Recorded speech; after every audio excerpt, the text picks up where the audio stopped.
मोनिका गुप्ता का नमस्कार। सूर्य उपासना के लिए प्रसिद्ध पर्व छठ पूजा की हार्दिक शुभकामनाएं।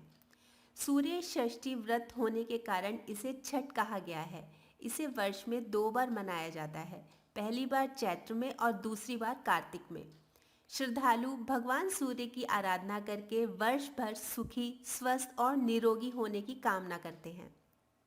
मार्कंडेय पुराण में इस बात का उल्लेख मिलता है कि सृष्टि की अधिष्ठात्री प्रकृति देवी ने अपने आप को 6 भागों में विभाजित किया है।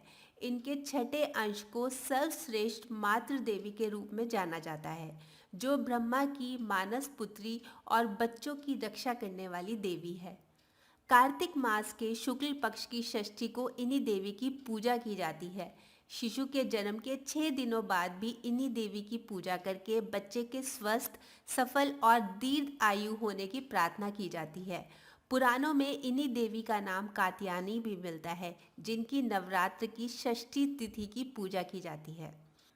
छठ पूजा पर्व 4 दिवसीय उत्सव है। इस दौरान व्रतधारी लगातार 36 घंटे तक व्रत रखते हैं। इस दौरान पानी नहीं ग्रहण करते। छठ व्रत कठिन तपस्या की तरह है। भैया दूज के तीसरे दिन से ये आरंभ होता है। ऐसी मान्यता है कि छठ पर्व पर व्रत रखने से महिलाओं को पुत्र रत्न की प्राप्ति होती है। सूर्य की शक्तियों का मुख्य स्रोत उनकी पत्नी उषा और प्रत्युषा हैं। छठ में सूर्य के साथ साथ दोनों शक्तियों की संयुक्त आराधना होती है। प्रातःकाल में सूर्य की पहली किरण उषा और सायंकाल में सूर्य की अंतिम किरण प्रत्युषा को अर्घ देकर नमन किया जाता है। छठ पूजा की परंपरा और उसके महत्व का प्रतिपादन करने वाली अनेक पौराणिक और लोक कथाएं प्रचलित हैं। पौराणिक मान्यता के अनुसार कार्तिक शुक्ल पक्ष की षष्ठी के सूर्य अस्त और सप्तमी के सूर्य उदय के मध्य वेद माता गायत्री का जन्म हुआ। प्रकृति के षष्ठ अंश से उत्पन्न षष्ठी माता बालकों की रक्षा करने वाले विष्णु भगवान द्वारा रची माया है। बालक के जन्म के छठे दिन छठी मैया की पूजा अर्चना की जाती है, जिससे बच्चे के ग्रह गोचर शांत हो जाएं और जिंदगी में किसी प्रकार का कष्ट न आए। अतः इस तिथि को षष्ठी देवी का व्रत होने लगा।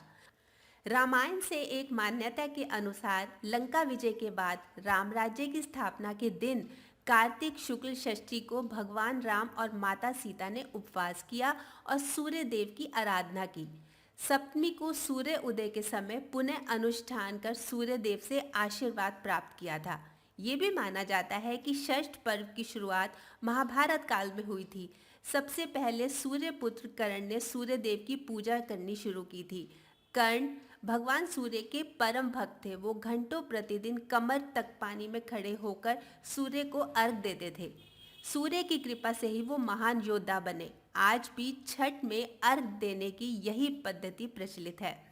कुछ कथाओं में पांडवों की पत्नी द्रौपदी द्वारा भी सूर्य की पूजा करने का उल्लेख मिलता है। वो अपने परिजनों के उत्तम स्वास्थ्य की कामना और लंबी उम्र के लिए नियमित सूर्य की पूजा करती थी। पुराणों से एक कथा के अनुसार राजा प्रियव्रत को कोई संतान नहीं थी। तब महर्षि कश्यप ने पुत्रेष्टि यज्ञ करवाकर उनकी पत्नी मालिनी को यज्ञ आहुति के लिए बनाई हुई खीर दी।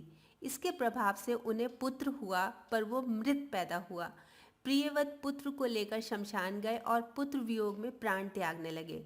उसी वक्त भगवान की मानस कन्या देवसेना प्रकट हुई और उन्होंने कहा कि सृष्टि की मूल प्रवृत्ति के छठे अंश से उत्पन्न होने के कारण मैं षष्ठी कहलाती हूँ। राजन, तुम मेरा पूजन करो तथा और लोगों को भी प्रेरित करो। राजा ने पुत्र इच्छा से देवी षष्ठी का व्रत किया और उन्हें पुत्र रत्न की प्राप्ति हुई। यह पूजा कार्तिक शुक्ल षष्ठी को हुई थी।